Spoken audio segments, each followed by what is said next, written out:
গ্রামের লাইফ সবচাইতে বেটার। আমার কাছে তো তাই মনে হয়।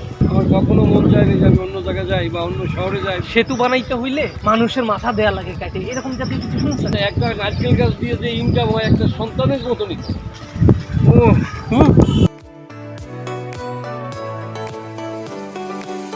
আমরা হচ্ছে ভৈরব নদীর পাড়ে বসে আছি।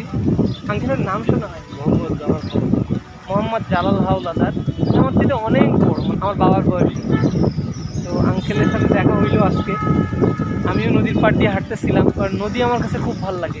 আমি যখনই বাগেরহাটে আসি, আমার নিজের শহরে আসি, তখন আমি নদীর পাশ দিয়ে হেঁটে বেড়াই, ভাল লাগে। Life is here. এত সুন্দর আবহাওয়া যদি ঢাকায় একটু পাওয়া যাইতো। হাজার হাজার লোক এখানে মনে থাকে। এই যে বাতাস, কোটি টাকার এসি দিয়েও এই বাতাস ফিল করা যাবে না। মানে হৃদয়ের মধ্যেখানে একটা ঠান্ডা হয়ে যাচ্ছে আল্লাহর যে বাতাস। এখন বাজে হচ্ছে 6টা 21, অলমোস্ট সন্ধ্যা হয়ে গেছে। আসলাম আঙ্কেলের সাথে অনেক কথাবার্তা বললাম যে আসলে পিস কোথায়। আমরা ঢাকা শহরে রোবটের মতো ছুটতেছি, ট্রেনের মতো ছুটতেছি, যেটারে যেভাবেই ডিসক্রাইব করার চেষ্টা করি না কেন, শুধু ছুটতেছি। কারো বেতন 1 লাখ, কারো বেতন 50,000, অনেক অনেক টাকার মালিক। কিন্তু এই যে একটা বাতাস হচ্ছে, এই বাতাসের কাছে আমার মনে হয় ওই টাকা কিছু না। টাকা দিয়ে এই বাতাস কেনা যাবে না, সিরিয়াসলি। দ্বিতীয়ত গত 1 মাস ধরে মানে যে পরিমাণ গরম পড়তেছে, মানে গরমে মানুষ অতিষ্ঠ। সারা বছর মানুষ গাছপালা কেটে 6 লাখ করে দিচ্ছে, 1 মাস সবাই শুধু গাছ গাছ করতেছে। যদিও সব হিপোক্রেসি, সবাই দেখাচ্ছে গাছ লাগাচ্ছে হ্যান ত্যান, ওই গাছ আবার কেটে ফেলবে। এই হচ্ছে আমরা। কারণ গাছ তো আপনার অক্সিজেন দিচ্ছে, আবার আপনার অক্সিজেন তারা নিচ্ছে। আপনি যদি সেই গাছ কেটে ফেলাইছেন, তাহলে আপনি পরবর্তীতে দূষিত আবহাওয়া পাই দেবেন। একটা গাছ যদি আপনি কাটেন, 5টা গাছ লাগানো উচিত, আমি রাইট রাইট। মানে অ্যাটলিস্ট আপনার একটা সন্তান হচ্ছে, 10টা গাছ লাগান না। আচ্ছা, একটা নারকেল গাছ দিয়ে যে ইনকাম হয় একটা সন্তানের মতনই। চিন্তা করেন, একটা নারকেল 120 টাকা পিস। তাহলে আপনার বছরে যদি 10টা নারকেলও দেয়, তাও 1200 টাকা। এরপরে আপনি তাতে পাচ্ছেন নারকেলের পাতা, আপনি যে ঝাড়ুটা দিচ্ছেন, এইবার আপনি ঝাড়ুটা তৈরি করবেন কীভাবে, সলা লাগবে। আপনার যখন এগুলো নাই তখন কেনা লাগবে। জীবন সায়ান্নে হচ্ছে আমরা সবাই পৌঁছে যাব, আমাদের প্রত্যেকটা জীবনও হস্তগত হবে। কিন্তু জীবনে কি আছে যদি আমি একটু সুন্দর বাতাস, প্রকৃতির সান্নিধ্যে যদি না আসতে পারলাম, সারাক্ষণ ইট পাথরে বন্দি থেকে আসলে বোঝা যাবে না পৃথিবীটা কত সুন্দর। ওই যে ওখানে দেখতেছেন আমাদের মতো আরও 2টা লোক এসে বসছে, এই যে এখানে, খুব সুন্দর। এইটা হচ্ছে জীবন, গ্রামীণ প্রকৃতি, ন্যাচারাল বাতাস, এইখানে আসলে জীবন। আপনার ইনকাম কেমন হয়? 20-25। কয়টা ইয়া নামাইছেন?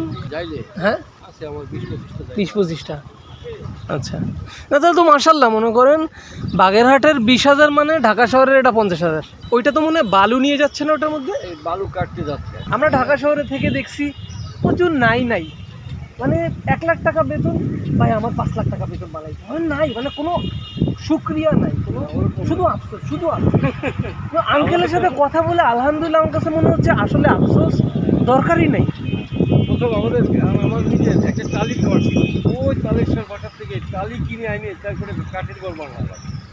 সেই টালি মাটি দিয়ে বানাতো। এরপরে টালি ফেলাই দিয়ে দিলাম টিন দেওয়ার পরে টিনের ঘরে থাকলাম অনেক দিন। এরপরে একতলা একটা বিল্ডিং করা হলো, সুন্দরভাবে বাউন্ডারি দিয়ে গেট, ছেলে মেয়ে নিয়ে।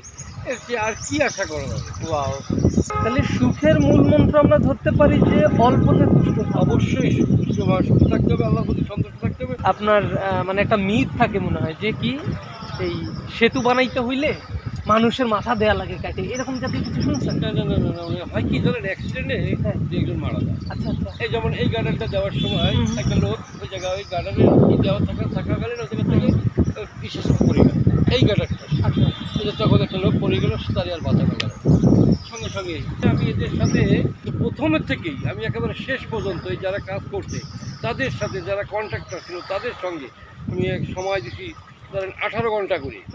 কিছু মাথা দেওয়া লাগে, বা মানুষের লাশ দেওয়া লাগে। লাশ দেওয়া লাগে। হ্যাঁ, তাহলে নাকি ব্রিজ দেওয়া সোজা লাগে। হয় না, ব্রিজ শক্ত হয় না। ব্রিজ বানাইতে পারে না। হ্যাঁ, হ্যাঁ, হ্যাঁ, আমার অন্তত সবসময় যাক, কিন্তু মানে আমি এই তাদের- কনফিউশনের কাজ জন্য আপনি ছিলেন। ছিলাম এই সব সময়, যার কারণে আমি নিজে এটা দেখার জন্য যে কিভাবে মানুষগুলো এরা দেয়, আর এই মানুষের কতটা ফানি একটা জিনিস, এই আসলে ভুল ধারণা। পুরো ভুল ধারণা। পুরো ভুল ধারণা। ওই যেমন ওই যে লোকটা বসে না, হুম হুম। প্রত্যেকদিন বিকেলবেলা হলে আমি ওইখানে ওখানে বসছেন? এ ভাই, এ তোরগুলো, এ আসো, এ আসো। আচ্ছা, উনি ওটা কি কি নিয়ে যাচ্ছে? কাঁকড়া দরকার। কাঁকড়া। তা এই মনে মানে কোনো আফসোস এরকম হয় না যে ইস, ঢাকা শহর গেলে তো আমি অনেক কিছু পড়ালেখা করলে এই করতাম ওই করতাম, মানে যেহেতু এই জায়গায় যে যার ভিতরে আমি আছি ইনশাল্লাহ, আমার কখনো মন চায় না যে আমি অন্য জায়গায় যাই বা অন্য শহরে যাই বা আর এক শহরে যে, হ্যাঁ, তাহলে আমার মন চাই। আঙ্কেল, আমরা যদি এক কথায় মনে করে নতুন প্রজন্ম যারা আমরা শুধু নাই নাই নাই, আমাদের শুধু হতাশা, আমি যদি এক বাক্যে বলি, আপনি একটা পরামর্শ দেন যে আসলে সুখের মূল মন্ত্র কি হইতে পারে এক বাক্যে? বাক্যের মধ্যে আমরা মূল আপনার চেষ্টা এবং আপনার সততা, সেই চেষ্টাটা থাকতে হবে সততার সহিত। এ হচ্ছে আমাদের নদী, আমাদের ভৈরব নদী। ভৈরব নদীর এই পাড়ে আসলে আসলে সবসময় মনটা ভালো হয়ে যায়।